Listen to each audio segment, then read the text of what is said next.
Assalamualaikum warahmatullahi wabarakatuh. Saya Ratna Lugitasari Anggraini, NIM 1817729.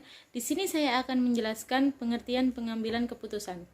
Pengambilan keputusan adalah menetapkan pilihan atau alternatif secara nalar dan menghindari diri dari pilihan yang tidak rasional, tanpa alasan atau data yang kurang akurat. Selanjutnya yaitu model pengambilan keputusan. Yang pertama, model optimasi. Sasaran yang ingin dicapai dengan model optimasi ini yaitu bahwa dengan adanya mempertimbangkan keterbatasan yang ada, organisasi memperoleh hasil terbaik yang paling mungkin dicapai. Yang kedua yaitu model satisficing. Model satisficing ini mengambil keputusan dengan memilih alternatif atau solusi pertama yang memenuhi kriteria keputusan minimal. Yang ketiga yaitu model mix scanning. Scanning berarti usaha mencari, mengumpulkan, memproses, menilai, dan menimbang-nimbang informasi dalam kaitan dengan menjatuhkan pilihan tertentu. Model mix scanning berarti bahwa setiap kali seseorang mengambil keputusan, menghadapi dilema dalam memilih suatu tertentu.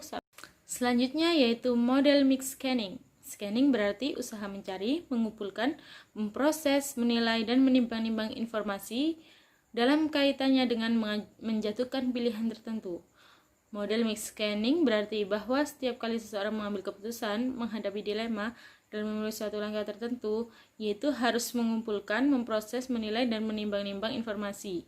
Yang terakhir yaitu model heuristis. Dalam model ini digunakan apabila para pengambil keputusan tidak tersedia kemampuan untuk melakukan pendekatan yang matematikal atau apabila bagi pengambil keputusan tidak tersedia kesempatan untuk memanfaatkan sebagai sumber organisasi untuk melakukan pengkajian yang sifatnya kuantitatif. Selanjutnya, saya akan menjelaskan tentang tipe pengambilan keputusan manajerial. Sebelumnya, tipe pengambilan keputusan sendiri adalah tindakan manajemen dalam pemilihan alternatif untuk mencapai suatu sasaran atau tujuan. Di dalam tipe pengambil keputusan dibagi menjadi 3 level, yaitu level atas atau manajemen level atas, manajemen level menengah, dan manajemen level bawah. Yang pertama, manajemen level atas. Dalam pengambilan keputusan di manajemen level atas, biasanya menyangkut tentang kebijakan-kebijakan yang berada di tingkat atas dan bersifat strategis dan biasanya berjangka waktu yang panjang. Yang kedua, manajemen level menengah. Dalam pengambilan keputusan ini, manajemen level menengah mengambil keputusan yang bersifat taktis dan jangkanya menengah. Maksud dari taktis di sini yaitu sebagai rencana dan pengendalian operasional secara taktikal. Selanjutnya yaitu manajemen level bawah atau tingkat bawah. Dalam pengambilan keputusan ini, manajemen tingkat bawah mengambil keputusan yang bersifat teknis, yaitu keputusan yang digunakan untuk keperluan operasional sehari-hari atau untuk merencanakan dan pengawasan operasi. Selanjutnya, tipe keputusan. Tipe keputusan sendiri dibagi menjadi 3, yaitu keputusan terprogram atau terstruktur. Kedua, keputusan setengah terprogram atau setengah terstruktur, dan yang terakhir yaitu keputusan tidak terprogram atau tidak terstruktur. Yang pertama yaitu keputusan terprogram atau terstruktur. Keputusan ini biasanya dilakukan secara berulang-ulang dan rutin, dapat diprogram. Keputusan terstruktur biasanya terjadi dan dilakukan oleh manajemen tingkat bawah. Contohnya seperti keputusan pemesanan barang, keputusan penagihan piutang, dan lain sebagainya. Yang kedua, yaitu keputusan setengah terprogram atau setengah terstruktur. Keputusan ini keputusan yang dapat diprogram, dan tapi sebagian dari keputusan ini itu dapat dilakukan secara berulang-ulang dan rutin, dan sebagiannya lagi tidak dapat diprogram atau tidak terstruktur. Keputusan ini biasanya bersifat rumit dan membutuhkan perhitungan serta analisis secara rinci.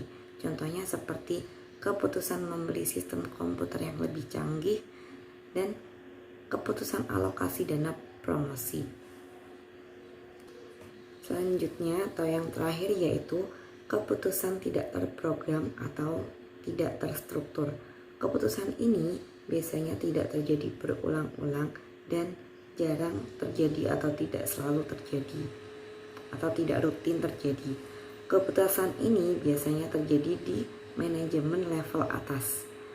Informasi untuk pengambilan keputusan ini tidak didapatkan dengan mudah dan tidak mudah tersedia di berbagai tempat, dan biasanya berasal dari lingkungan luar. Nah, selanjutnya saya akan menjelaskan tentang metode yang digunakan dalam pengambilan keputusan. Dalam pengambilan keputusan, seorang pemimpin tidak boleh asal ambil keputusan, karena keputusan yang diambil oleh seorang pemimpin itu akan berdampak pada kehidupan yang akan datang. Nah, dalam pengambilan keputusan tersebut, jadi kita biasanya menggunakan 6 metode penting. Yang pertama yaitu keputusan yang kurang tanggapan. Nah, ini biasanya keputusan yang tidak didasari pada tujuan dan sasaran. Dan keputusan ini biasanya disebut dengan keputusan yang otoriter. Yang kedua yaitu keputusan yang otoritas. Nah, keputusan dengan otoritas ini biasanya digunakan oleh pemimpin yang menganggap bahwa yang merasa bahwa dirinya pemimpin, jadi dia berkewajiban untuk mengambil keputusan yang akan digunakan dalam menyelesaikan masalah-masalah. Yang ketiga yaitu keputusan minoritas. Keputusan minoritas adalah keputusan keputusan 2 atau 3 orang yang dianggap mampu menyelesaikan masalah-masalah yang ada. Nah, selanjutnya yaitu keputusan mayoritas. Keputusan mayoritas adalah keputusan yang biasanya diambil oleh pemimpin setelah membicarakannya dengan para bawahan, dan suara yang terbanyak dalam pengambilan keputusan dianggap dan digunakan untuk mengambil keputusan. Selanjutnya yaitu keputusan konsensus, yaitu keputusan yang dibuat dengan cara memberikan kesempatan kepada anggota kelompok untuk berkonsensus. Keputusannya tidak selalu bulat karena memungkinkan ada sebagian kelompok yang tidak setuju. Nah, keputusan konsensus ini adalah keputusan yang digunakan oleh pemimpin, yang dilakukan oleh pemimpin melalui voting atau suara terbanyak. Nah, dan yang terakhir yaitu keputusan bulat, yaitu keputusan terjadi manakala semua anggota kelompok menyetujui keputusan yang diambil. Dalam metode pengambilan keputusan ini merupakan metode yang paling ideal tapi sulit direalisasikan. Nah, kenapa keputusan bulat sulit direalisasikan? Karena tidak semua pemikiran orang dalam suatu kelompok itu sama. Maka dalam pengambilan keputusan bulat itu kita harus benar-benar menyamakan pikiran setiap anggota kelompok. Sekian. Bismillahirrahmanirrahim. Saya akan melanjutkan presentasi dari teman-teman. Yang selanjutnya yaitu gaya dalam pengambilan keputusan. Adapun di sini ada 4 teori dalam pengambilan keputusan atau 4 gaya. Yang pertama yaitu gaya direktif, di mana gaya direktif ini cenderung bersifat efisien, logis, pragmatis, dan sistematis dalam memecahkan masalah. Jadi gaya direktif ini dalam memecahkan masalah itu biasanya logis, jadi hanya dipikir secara logika gitu masalah sudah bisa terselesaikan. Yang selanjutnya yaitu berfokus pada fakta dan penyelesaian masalah secara lebih tepat. Yang selanjutnya cenderung berfokus jangka pendek Dan yang terakhir yaitu gemar menggunakan kekuasaan, ingin mengontrol, secara umum menggambarkan kekuasaan yang otokratik. Gaya dalam pengambilan keputusan yang kedua yaitu gaya analitik. Gaya analitik ini hasil keputusan didasarkan atas inputan hasil analisis. Jadi hasil keputusannya itu berdasarkan apa yang telah dianalisisnya oleh pemimpin. Yang selanjutnya yaitu lebih banyak mempertimbangkan beragam informasi dan alternatif dibandingkan gaya direktif. Yang selanjutnya, pengambilan keputusan diambil dalam jangka waktu agak lama. Dan yang terakhir yaitu menggambarkan pemimpin yang otokratik. Gaya kepemimpinan yang ketiga yaitu gaya konseptual. Gaya ini bersifat memecahkan masalah dengan pandangan yang lebih luas. Suka mempertimbangkan banyak pilihan dan kemungkinan masa depan. Yang selanjutnya yaitu melibatkan banyak orang untuk memperoleh beragam informasi dan banyak menggunakan intuisi dalam pengambilan keputusan. Yang selanjutnya yaitu berani mengambil resiko dan seringkali menemukan solusi yang kreatif. Dan yang terakhir yaitu ketidakpastian dalam pengambilan keputusan. Yang selanjutnya yaitu gaya perilaku. Gaya perilaku itu cenderung bekerja dengan orang lain dan terbuka dalam pertukaran pendapat. Cenderung menerima saran dan sportif dan bersahabat. Suka informasi yang verbal dan menghindari konflik serta peduli pada kebahagiaan orang lain. Dan yang terakhir yaitu terkadang keputusannya tidak tegas dan sulit mengatakan jika tidak keputusan tersebut akan berdampak kerugian pada orang lain.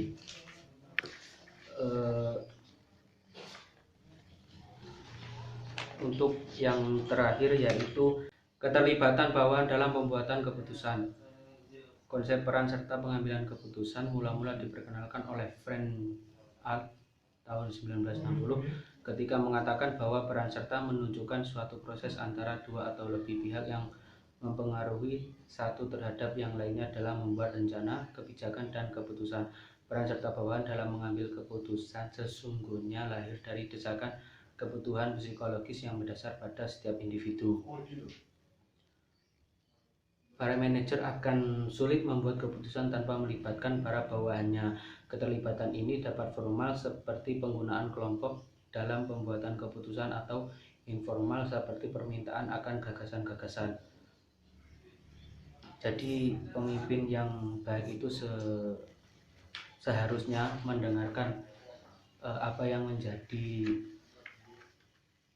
suara atau apa yang diinginkan oleh bawahan-bawahannya, karena dengan seperti itu keputusan yang telah disepakati itu insya Allah akan dijalankan dan diterima dengan baik oleh para bawahannya.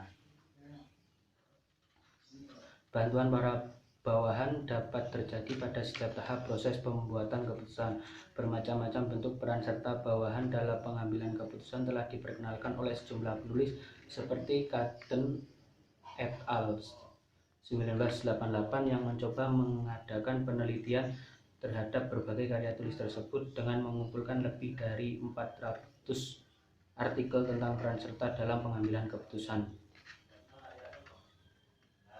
Dari 5 sifat peran serta